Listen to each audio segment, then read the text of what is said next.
Yeah. All right. Another big Ironman in the books. Another huge one. I was tracking Ironman Chattanooga, and after talking to a lot of athletes that raced it and they were there, we may have made it sound a little more gentle than it really is. Yeah. But hey, you know what? That's just how it's going to be. Yeah, the tougher conditions, I think, than people anticipated at Ironman Chattanooga. Bike course, I guess the changes were, 4 miles and a little more elevation makes a difference. A little bit of heat, a little bit of headwind. I mean, I had quite a few athletes that told me that they've done, wasn't the exact same with the humidity, but they were like, the terrain and the wind felt a little bit like Kona. It was rolling hills, straight shots, stuck in a headwind the whole way, and hot. But yeah, I mean, it's just listen, Ironman is always, and we say this a ton and we won't make the whole podcast about it, but I mean, Ironman is always a challenge. Every race presents a challenge. And that's why I think picking races based on them being quote unquote fast or providing the easiest opportunity to PR is really just a fool's errand. I mean, you never really see it play out. I mean, you take some of the easiest courses there are, quote unquote, right? Florida, California, Texas, Arizona, and even those, right? That you would consider pretty fast courses with the terrain and the bike, or maybe downstream swims, or Maryland too, right? Maryland, you got wind, you got jellyfish, you got a hard swim, sometimes you've got heat, sometimes your run course gets flooded, California, you got freaking, tsunami rain and wind, Arizona, you got cold and wind, Florida, you got swim getting canceled and wind. Sometimes it's 40 degrees. Like, listen, Texas, you got tons of wind and you got your first hot day. There is no such thing. And I think everybody, it is such a tough sport that I think you have to go into it. And this isn't to say people don't, but I mean, some people do, I'm sure. But I think most people have that healthy respect of courses and races. But it's just every weekend is always a good reminder, because no matter how well you train, no matter how geared up you are, you're never guaranteed anything but an opportunity. You're not guaranteed a PR. You're not guaranteed the best race of your life. What you're guaranteed is a hard time. And it's really just about how you adapt and overcome whatever challenge it is, whether it's not feeling great or a tough course, mental, emotional issues, physical issues, nutrition issues. That's the only thing you're guaranteed. You're guaranteed a hard day. And it's just about how you overcome it, and then, do your best, move on to the next one, continue to grow. Because that's, the growth is in, how we bounce back from, tough races, and even how you bounce back from tough seasons, or how you bounce back from great seasons. Because I think there's also a bounce back effect when people just go through their year shattering PR after PR. You just tend to think that's the normal chain of events, and it's not. You just kind of, you have this great role, and then sometimes you kind of get, a little bit, you get full of yourself a little bit, and next thing you know, you're Florida State losing to Virginia in double overtime. That's just kind of how it goes. But yeah, it's always it's always fun to track and see people doing these things. And I think it is there's a lot of different sports out there, and I think triathlon is so great because it presents a certain level of fear, I think, that I think resonates with people. Yeah, that's one of the things that, this year at Wisconsin, everybody kept texting me before, and the weather looks perfect. It's going to be a breeze out there. And I'm like, come on. It's you line up for these races, and, you can think about Chattanooga. Yeah, it's a nice current. We're downstream. Everybody, the quote unquote. I mean, I just don't know. Most people, easy swim. It's never easy. I mean, that's 2.5 miles swimming. It's you got to put that up front, and then you get on that bike course, and everybody, you think it's going to be, smooth sailing on a highway. Then, like you're saying, you got that wind, and, you can never underestimate what's going on. And we always say it, it's just like, don't prejudge your day because you don't know what you're getting into. And obviously it's almost like, it wasn't like hot like the days that has been in chat. Those days when I was down there watching people just getting carried off the run course on those carts all day. It was like 100 degrees. It wasn't that, but sometimes no shade, consistent sun, and maybe a few 5 degrees hotter based on where you're coming from and what the weather's been like. And it's later in the year, you're maybe not used to the heat anymore. That feels like 10, 15 degrees hotter. So there's all these elements that come into play, and it's just so it's a, I was up late watching the finish line, and just because you hear it sort of like, Chat's a fast swim, rolling, but isn't whatever, and you watch these people's faces, man. That is a tough day. Like, for anybody to think that it's going to be easy out there is just. Like you said, it's a fool's errand, and you're putting yourself in. If you're not respecting and being ready for the worst, I think that you're selling yourself short, because it's going to be tough, man. No matter how you slice it, and I mean, what? Like I could run around my neighborhood and it's flat for 100, just do the Ironman here, and it would just be brutal. It's like a perfect day. It doesn't matter. It's a long, long day, and. I don't know. Sometimes I look at some of these pro times and I think they're like, man, this is getting really easy. I mean, what was it, 7:30? What did the guy go, 7:30 or something? Yeah, I mean, it's just it's ridiculous. I mean, that's just like a really distorting things for us normal people. It seriously is. Yeah, I mean, it's wild. I mean, and the thing is that's what makes it great, though. But I agree with you. Like, there's. Always have that kind of like healthy respect. But, and I think it's a great balance, right? You have to have confidence in yourself. And I think there's confidence and there's like hope and expectation about a day being, one being too hard to overcome, but also being too easy, to handle. The biggest thing you can have is just have confidence in yourself to overcome all things.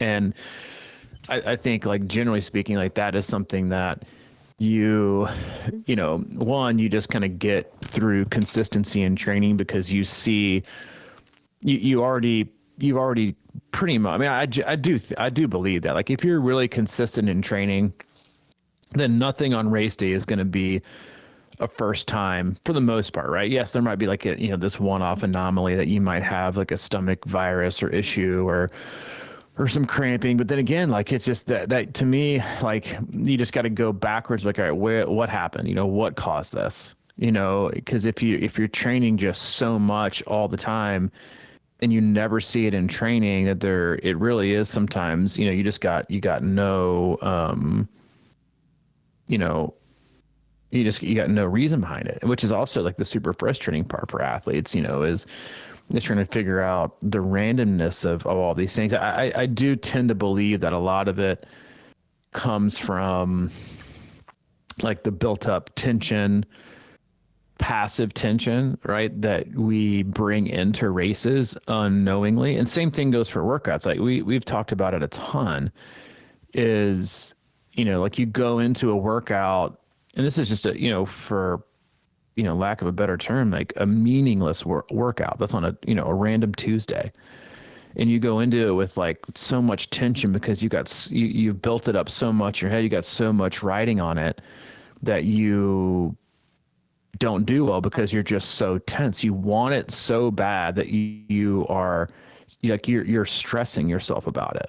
And I think people do that a lot of times in races. I mean, I know I've done it to myself before, is you have this like passive, kind of unspoken stress, like you're trapped in your mind, and you can, like, you're having these conversations that no one can see, and you can't visibly see it. It's not physically, presenting itself in any way leading up to the race. But then, like, once your body is like thrown into a fight or flight scenario, like if it's already in flight mode, right, because of where you are mentally, emotionally, or just how overly tense you've been about your expectations or fear, right? Expectations of greatness that day or expectations of fear on that day, then I think you're more likely to have something abnormal happen. And I think it's, there's no science behind it. I don't know that there's any truth behind it. I know practically speaking from, being in the sport as long as I have and coaching for as long as I have, like, I think there is truth behind that. That, that a lot of these because again, like if you have like a one-off issue and you've done the same thing in training over the last year and it just so happens to happen on race day, like either you haven't been doing it as much as you think you've been doing it, or something changed dramatically. And if it is like that underlying, kind of unspoken passive stress and tense, and like your body is just like already kind of like seizing up, I think that lends itself to a harder day. And again, like it opens the door for, more things to, I think, go wrong because you're not in a place where you can battle it out with whatever happens, right? It's no different than, how we are mentally and emotionally. Like if you wake up and you're tired, then you're probably going to be a little bit quicker to be an asshole, right? Like if you're tired and you're hungry, you're lonely, like that's just, you're going to be more likely to be an asshole. That's just the fact. Everyone's like that. Now you're impatient, you're grumpy, you're looking for something to go wrong. If you wake up well rested, and you feel good and you're energized, you're going to have a longer wick. That's just a fact. And, or you go into a workout feeling fresh, right? Like, and I'm not using myself for an example. Like I woke up yesterday and I wanted to get a session in, and I woke up and just felt off. And I was like, all right, I fell off. So scrap the day. I'm going to go for a walk. I'm going to hit up the sauna, a little bit of cold plunge, and then I'm going to regroup. And I went out today and I had like a pretty solid tempo run. If I'd have tried it yesterday, I probably wouldn't have made it, or I would have been mentally and emotionally too weak to probably push it like I wanted to push it and was able to push it today. And so I think, like, again, like these things add up, and we see this in training all the time. So it doesn't mean that we don't see it in races. I think it's just more, kind of like an underlying condition that sometimes, again, like maybe might present as a mystery, or vomiting or throwing up or cramping or whatever. And if it's never happened before, ever, in any training, and you're doing the exact same thing, then something is off. And so then it's just like the post-mortem of what exactly went wrong. How do we figure out? And then obviously most importantly, like how do we prevent it going forward?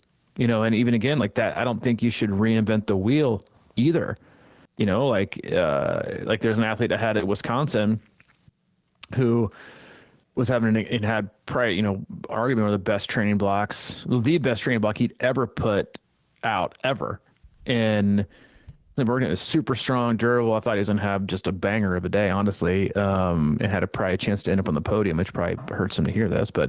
And then he got out of the swim and about 20 miles on the bike, he couldn't breathe. Like couldn't get his heart rate up, couldn't breathe, couldn't catch his breath. And I saw him, on the run. He was actually the guy I was talking about that was like, hey, I'm gonna finish this out. Because I always tell my daughter, like, you start what you finish. And so he finished it, but he was like, hey, I went to the doctor, and like, they might thought it was like, bronchial trachea spasms or something from like, from the cold. And I was like, yeah, I mean, and again, obviously I'm no doctor here, but I'm like, it's never happened before. I'm like, you live in a cold area. So like, it's not like we haven't trained in significantly colder weather and environments before under more intensity. You go out, it's like, it was cold in Madison, right? But it wasn't that cold. It wasn't 20-degree cold where you head out the door in Ohio in the winter and do an intensity run, like higher intensity, colder weather, no issue. So again, like sometimes that's both like the frustrating, but also like I think the addictive, nature that keeps people coming back to this sport is like there's no such thing as perfection. And sometimes there's these things that just pop up and these mysteries that happen where it's like, hey, we can do our best to kind of figure out what may or may not have gone quote unquote wrong, but there also might just not be an answer to it. And you might, and so I think reinventing the wheel is also probably a little too drastic. Like you don't want to overcorrect. Because again, like if nothing goes wrong at all in training, you're doing long bikes and long runs and long swims over and over and over again, using the same nutrition, the same thing, and literally nothing ever happens. And you're under major fatigue, and then you taper out and you feel fresh, and then something happens when you're more fresh and you haven't even gotten through like, a normal day's training. That's an anomaly. It's not a consistency. And I think that's just, instead of reinventing the wheel, right, do your best, again, like post-mortem on it and dissect what you think may or may not have happened, but don't make like a drastic change just based on one specific thing. I can think back historically to certain training sessions and certain races and things like that when I kind of knew, I knew that I had trained for the race that I wanted. And so I felt a little bit more, I guess, confident. And I've talked about it this year, but how I had sort of these really bad anxiety going into this race. And at Wisconsin this year, and I had the heart palpitations. I was just all over the place the week or so leading up to it. And I think really I want to get back to these expectations and hope. I kind of had high expectations and I was hoping for the perfect day. And if it did all come together, then I would, but I had that in my head as the sort of barometer, maybe a little bit unrealistic, but possible. And I think that's what triggered my anxiety leading up to it, was that I was kind of like, anticipating this, surprise out of myself or something, because I felt like I had done good work and everything, but ultimately, until I settled down and said, hey, this, you just don't know sometimes. I mean, even we've seen pros get in, they probably feel great about it and their race blows up. I mean, it just happens, right? And I think sometimes what you're talking about can be these sort of, I don't want to say unrealistic expectations, but maybe a little bit. And I think that it's about sort of coming to a balance in the mind about like, okay, I'm solid for this race. I'm going to go out and do it, and it's going to happen. It's going to happen. Sort of like Bukowski says, don't try to be somebody you're not. And the minute I got to Madison and settled down on a Friday, I was like, all right, this race is going to be what it is. I'm confident that I'll finish.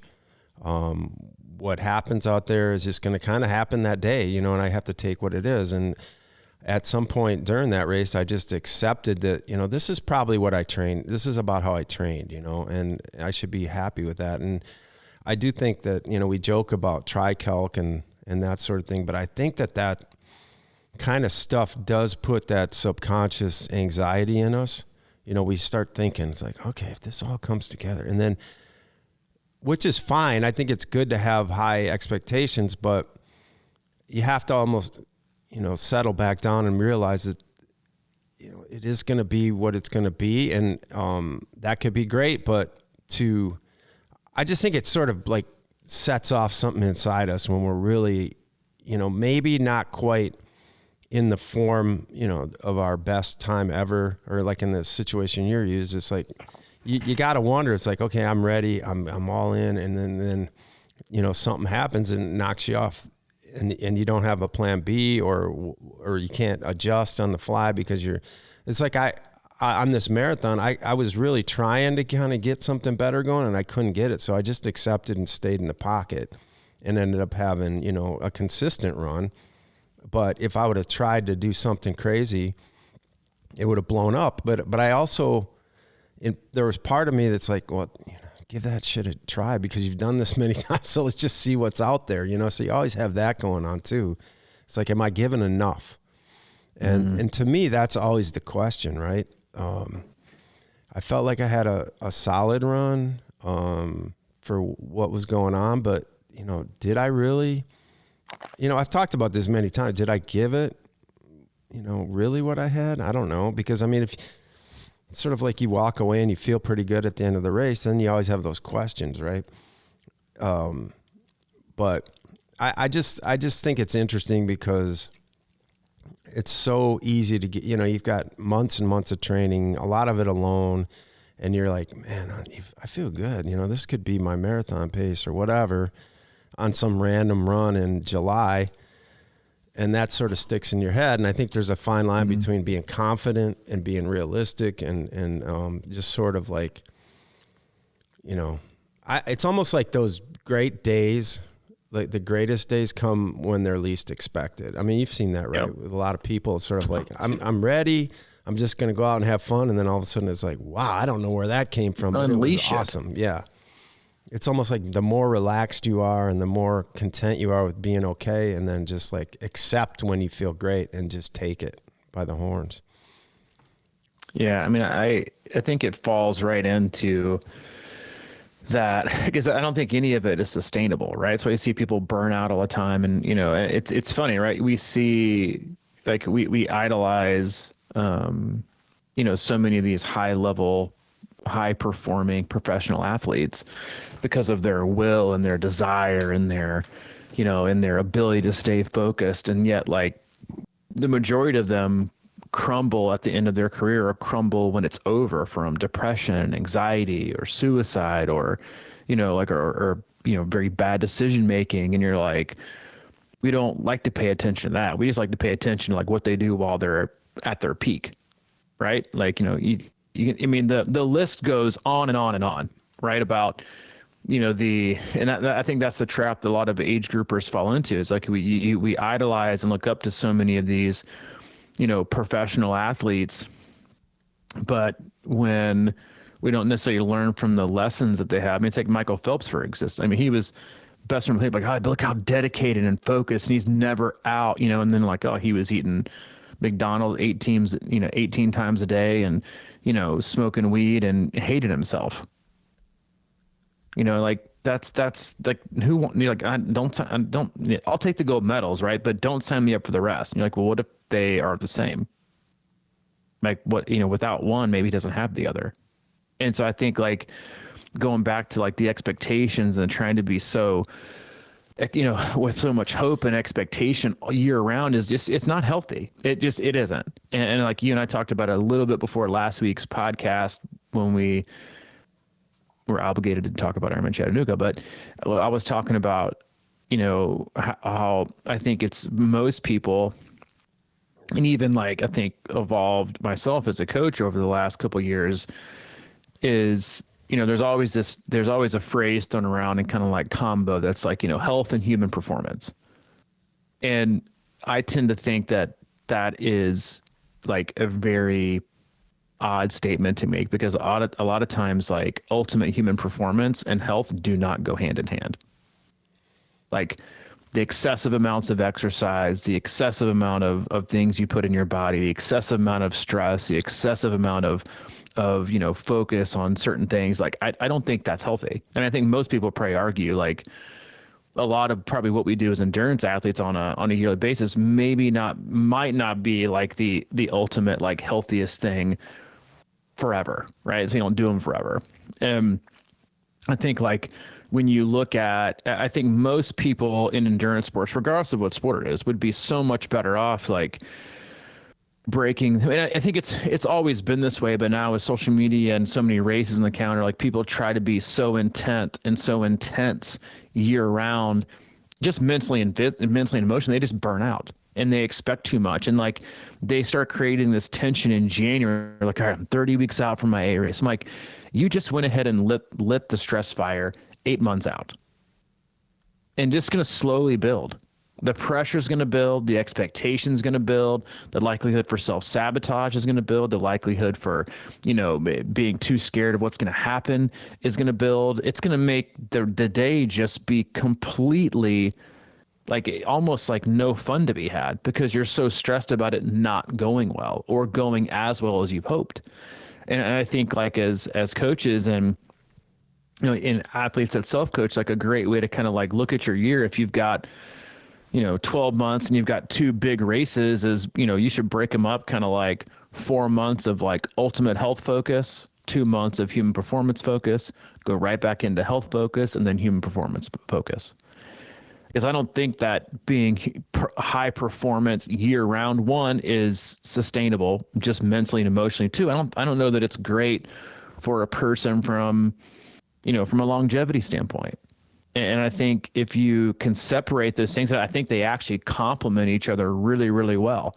In the health period, you're watching what you eat more, you're being more conscious at the table, you're hydrating enough, you're doing things focused on recovery like yoga, meditation, cold water immersion, you're probably doing some strength training, you're being outside more, you're, embracing, nature. You're doing a lot of aerobic work, you're maybe trying to increase your VO2 max, your anaerobic capacity, you're watching what you consume while you're training, like all these things that, basically all give you a plus on the health side, right? I'm feeling better, I'm energy better, I'm doing a lot of aerobic work. Like that's obviously beneficial. I'm raising my ceiling. That's obviously beneficial. I'm watching and being mindful of treating my body well and not feeling like if I'm doing that, I'm probably not grabbing for, having like these crazy, cravings with, sugar or alcohol or anything else. That's probably making me, veer this way. I'm going to focus on sleeping in more. I'm going to prioritize sleep, and I'm just going to feel good. And I'm going to take some, more time off. My volume isn't going to be super high. Like just a really well balanced training regime.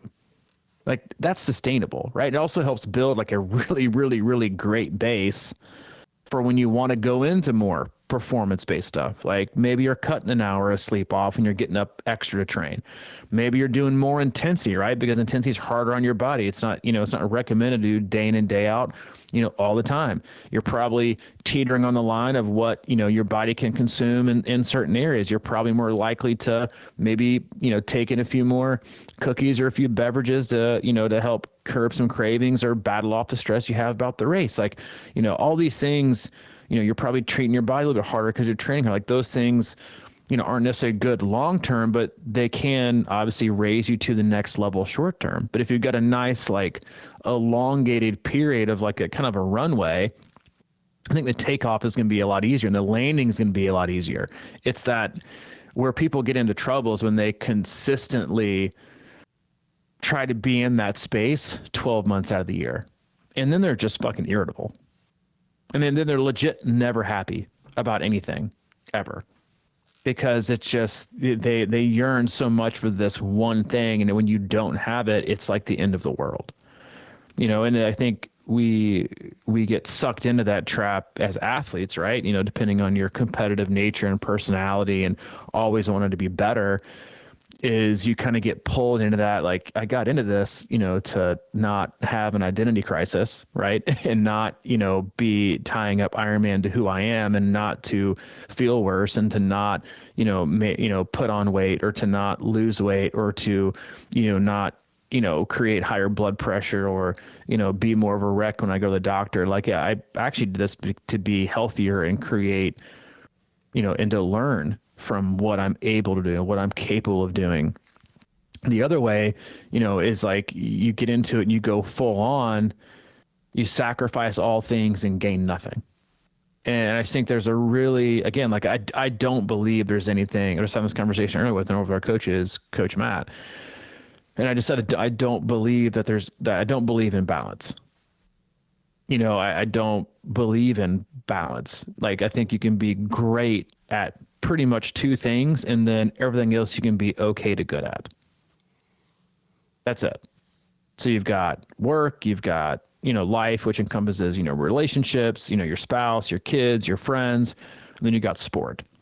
At some point you got to say something has, like the pendulum has to swing. Like your energy can't go be great. Let's say like there's 4 buckets, right? There's a work bucket that fills up to 100. That's where you hit greatness. And there's like there's a family bucket, which, encompasses like your close relationships and your family, kid, spouse, whatever.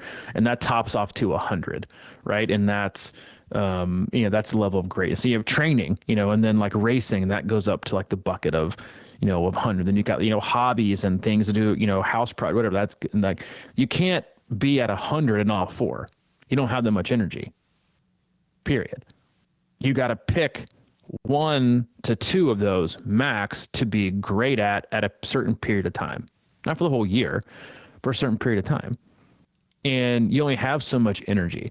And so, but I think where most people get trapped is thinking that they, one, have to be obsessed about this quote unquote high performance, mentality year round. And I just don't think it's sustainable. I think it's deteriorating. And I think the more you can go between, obviously, like trying to be great at life, with your family should always be number one. And then out in the next thing, like if you know that you're going to, you're trying to get a new job or a new promotion, or you might move, and like, that's probably more important than training for your 70.3. So maybe be okay with that during that January to June period while it's getting settled, and understand that, all right, I've got my family, I got my work and this possible move and promotion. I'm all in. That's it. And I'm still going to train, but I just got to understand it and be okay with not being quote unquote great and not treating myself like I have to be great. But then come June, July, when that, work thing is kind of settled and that stress is dissipated, maybe then I can kind of like swap those out. And for a short period of time, try to be really, really great at training and then for this race. But it's the length of the runway people have for some of these races is, I think it's a giant negative. Like, I think goals are great. I think those are super important. I'm all for them. I've got goals. I think, the process is what a lot of people say is also important, but I think, like, I've had this conversation with, a couple of athletes, and it's been kind of like hard conversations. Is they don't have a race in the calendar, and they're like, I don't know what. I'm like, well, how about just get the fuck up out of bed and go exercise to be a healthier version of yourself so you can be around longer for your kids. That might sound harsh, but do we need a bigger goal than that? Than to do things that help us be healthier individuals, right? Be healthier humans. And if we can do that, then obviously we're going to be in a better spot when we do have the time and the energy and the focus and the desire, right, to want to go and be great at training and for this race. But I think, like, again, like removing races and removing events, I actually think is like really encouraged, because if you can just focus and get dialed in on just becoming a better, fitter, healthier version of what you have right now is just like from a physiological and health standpoint, like that has nothing but wins. And there's no expectation attached, right? There is no goal or time, or you're training, you're exercising, you have goals, and the goals, this, I want to be healthy, and like, I want to be the fittest 45-year-old I can be. Like, that's what I want to be. I don't want to walk around and look like I'm 62 years old. Like easy. I at 45. Okay. I knew that was coming at 45. I mean, hell, people think that you're younger than me sometimes. I'm not sure what it says about our relationship, but it's like, I don't know why we feel the need to want that. Like I was just thinking about this, and we're going to talk about this today, but I was just thinking about this the other day, talking to a dad that his son plays hockey with, Hayden. He legit works out every day, super fit, super in shape, super healthy, legit. I has zero goals, doesn't race, doesn't run, doesn't like do anything. And I'm like, you're a weirdo. What do you mean you don't have any events, right? Or any goals? Just thinking that I was like, but not how weird it is, honestly, but like how much I respect that's just, I'm sure it, makes him feel good, and it makes him, he's got, maybe strength goals, but I'm like, that's just what he does and who he is. And he sees the benefit of just doing things because of the benefit, not because of the result. And I think that's where we get in trouble sometimes, is we expect a result and don't appreciate just the straight up benefit. Yeah. I feel like a lot of times I'm on this perpetual journey of sustainability, and I'm always looking for different things. It's because I'm getting older, and I want to kind of, maintain things, right? And I always said, like, if you're staying around the same pace, you're getting faster as you get older, especially at my age sometimes. And I really like that, but like that competitive juice always gets in there. I see these guys like my race this year doing, in my age group doing 10:16 at Wisconsin. And I'm like, damn, what's it going to take, And I'm like, I think about that for a few minutes and I'm going, it's going to take something I'm not willing to give necessarily. And well, even if that's even remotely possible, it's just sort of this competitive nature that I think a lot of us probably have. We want to get the best out of ourselves, but I'm also always kind of wavering in this space of like, I've been doing this and I've always talked about Ironman as my compass, just sort of keeps me on track. And I think what happens sometimes is like, I'm not okay with that. And I want to do more or at least expect more from myself. But the reality is if I, because I felt it this year, I was like, all right, I had a pretty good year of training. I set up a nice base. I had a solid, consistent, thing going on. And I want to capitalize on that. So I wanted to jump right back in some respect and say, hey, like you just talked about that long runway. And I was like, I'm going to create this runway. I'm going to just, but I went about it probably a little wrong. I was like, all right, let's get back in. And then, I woke up one morning and my back was all like tense and I've had these weird like back tension things going on. And for about a week or so, it's getting better. And the only way it got better is like, it was almost a signal, like relax a little bit, it's just, you can't, keep going hard or keep, doing this kind of thing all the time. I mean, at least for me, you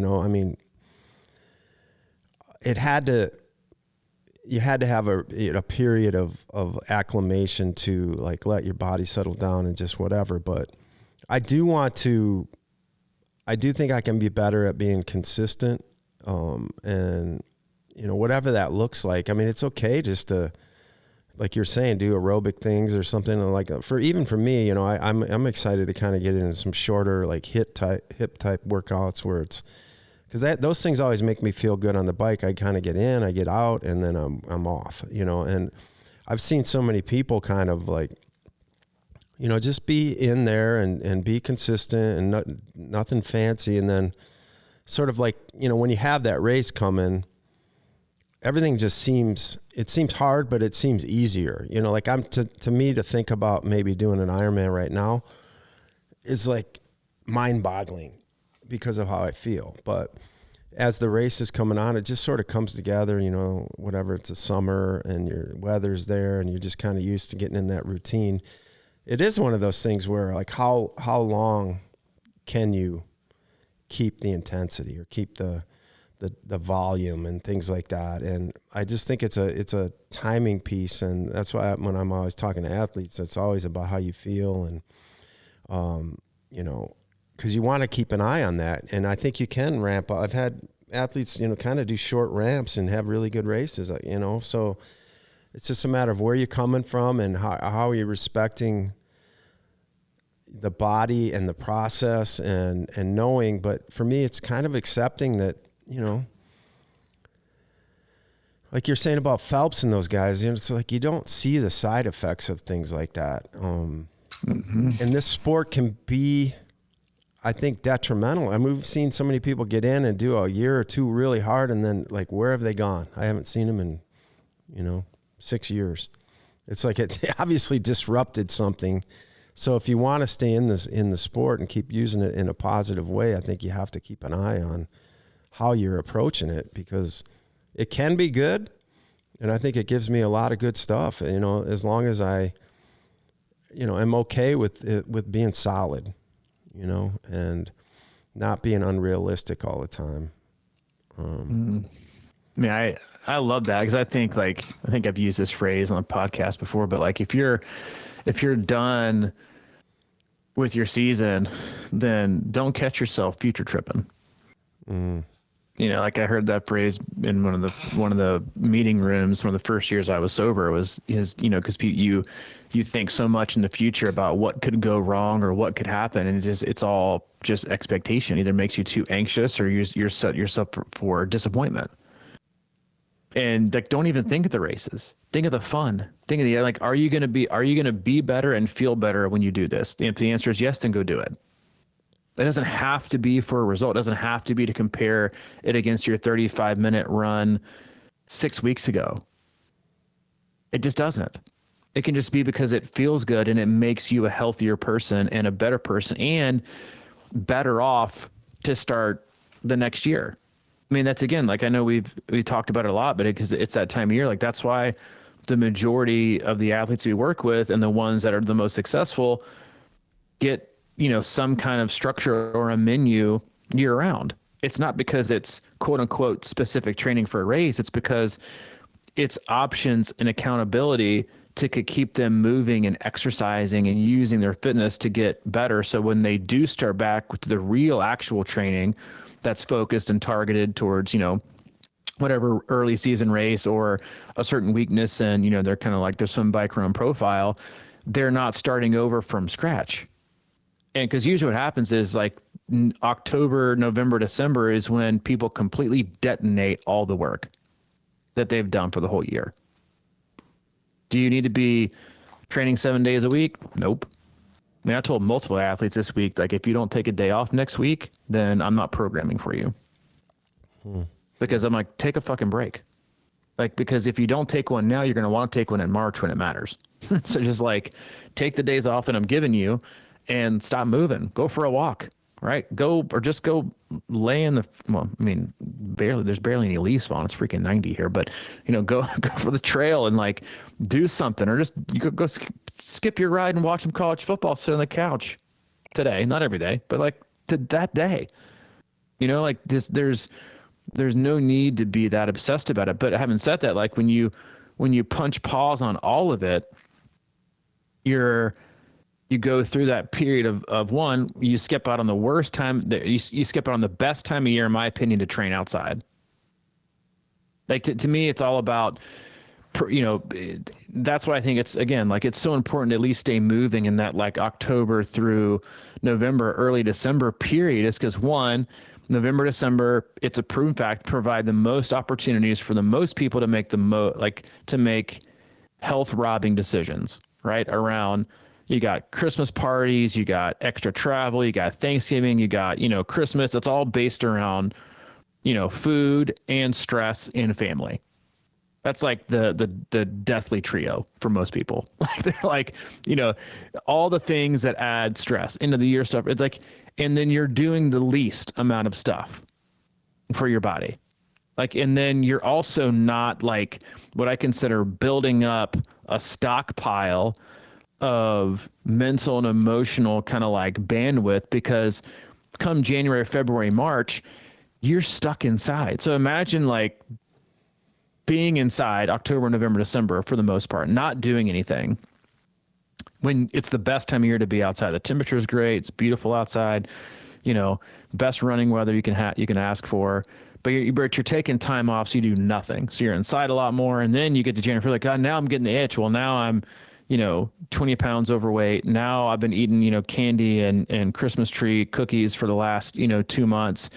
And damn it, now I'm stuck inside because it's too cold and it's dark all day.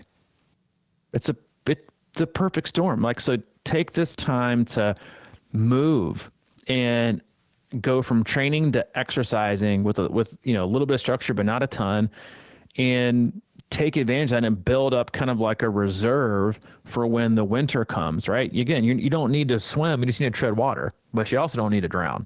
And I think that's just something that, again, like, take that through and continue on. And then, you know, you're going to be so much better off that when you start back January, February, March, than doing, like, the constant yo-yo. Because, like you said, like, we've been in this for a long time. And I mean, I think over the course of C26, probably with you and I and all the coaches that we have, you know, there's been over 1,000 athletes that have, you know, either in or out. And sometimes you see them, you go all the way in, and then you can tell how disproportion triathlon is with their life, and that their life is triathlon. And then when they leave and they exit, I'll just be totally honest. Sometimes you come across them later on and they don't look as healthy or as happy. And it's not because triathlon gave them that. It's because they were trying to find something to go all in on, looking for that one thing that would change everything. Triathlon's not it. Like that thing you're looking for, that you can only find that inside. And it should be not, determined by anything else outside of you. It should just be an internal thing.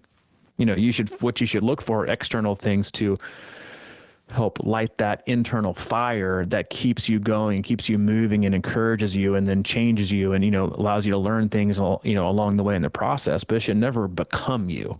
And you see that again, like I talked about, like the Olympians, professional athletes. They're completely lost. That's like, they don't want to retire. They don't want to be forgotten. They're like, I don't know who I'm going to be. What I'm going to do. So Caleb Dressel take a year off after winning Olympic gold because he couldn't, he was done. To me, like we all the proof we need is out there.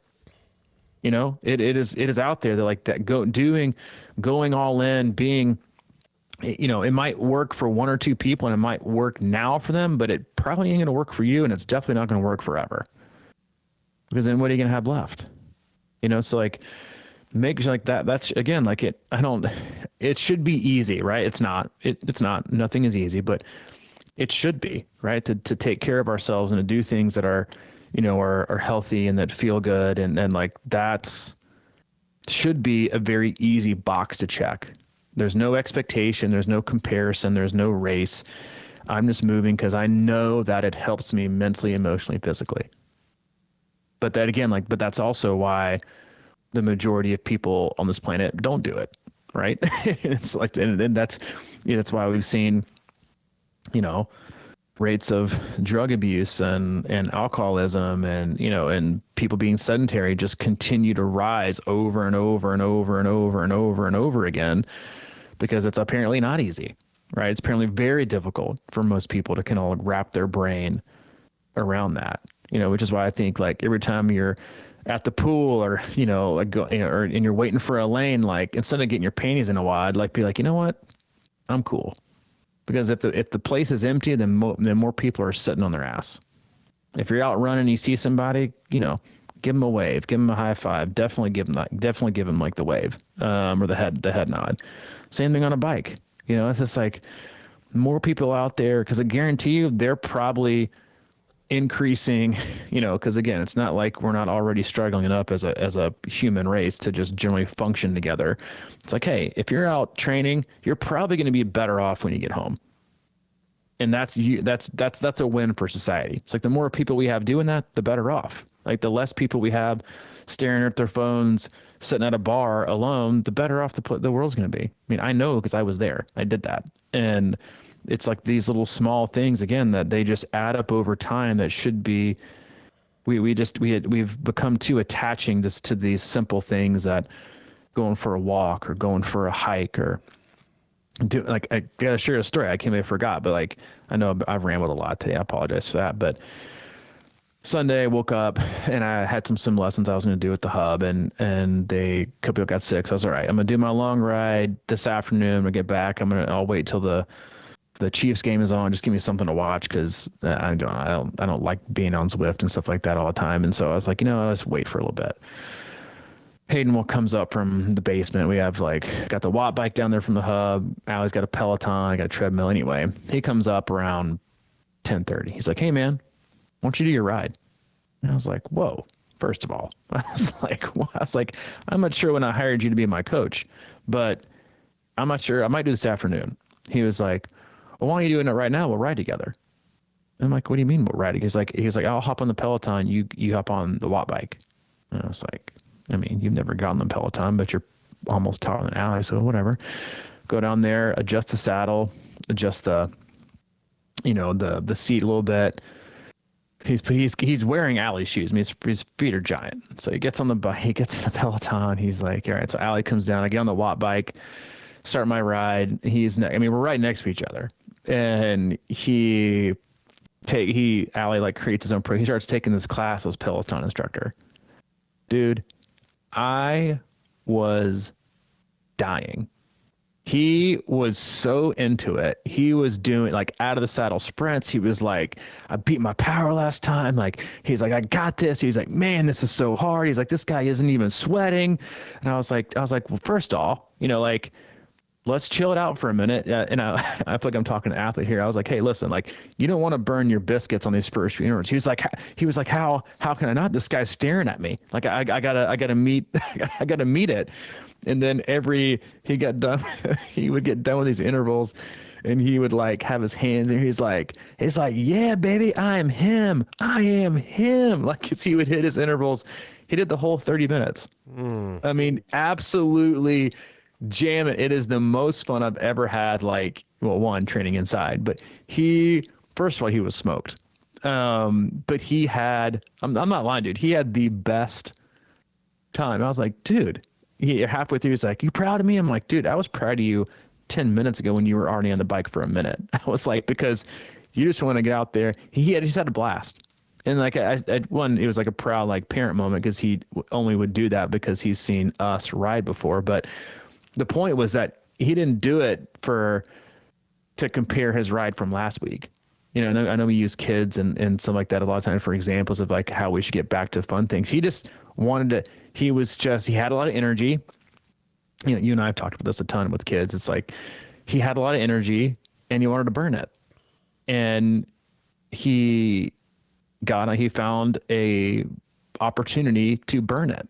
And he had like the absolute best time doing it and just like cranked that and also made my first like 40 minutes fly by. I was going to leave the part out where he took 3 giant bottles down with him for this 30-minute ride. Like the 32 ounce Camelback, like, insulated bottles full of water, 3 beef jerky sticks and some animal crackers. That was his fuel for his 30-minute ride. But dude, it was hilarious. Anyway, it was just like, it was a very cool experience, one as a parent, but also like he just had fun for the sake of fun. And he enjoyed moving his body just for the sake of moving his body.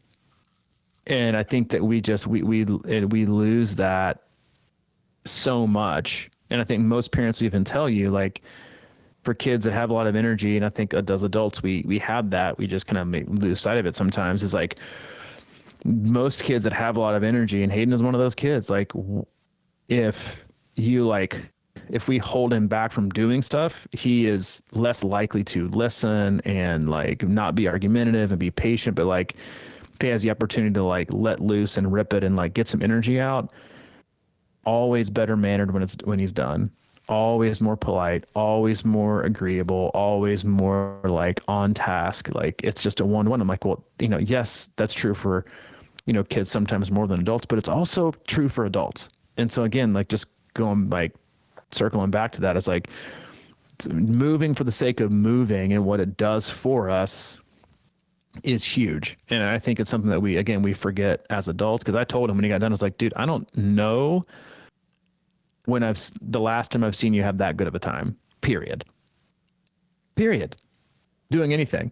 He was just like having a blast. And I was like, that's what made me happy. It wasn't he was biking. It was just, he was having so much fun, being proud of himself for doing something new. And it's also somewhat envious and jealous. Cause like, man, like you do so many of these things so often to think you just forget. Like we talked about for the podcast about like medals and stuff like that. Like you do this so much, you kind of forget those little things that made it so empowering to want to do so much because of the feelings that it always gave us or used to give us. Yeah, the thing I've been thinking about as we're talking is kind of always goes back to one of the first things we talked about on one of the earliest podcasts is that exercise is supposed to give you energy, not take it away. And I think that we can get into that trap, training for Ironman or something long. It's like sometimes it's okay to do a short workout and move around and feel good because, you'd mentioned, all these bad habits we form, whether it's, sugar or drinking too much or eating the wrong shit. I think that all stems usually from over exhausting ourselves.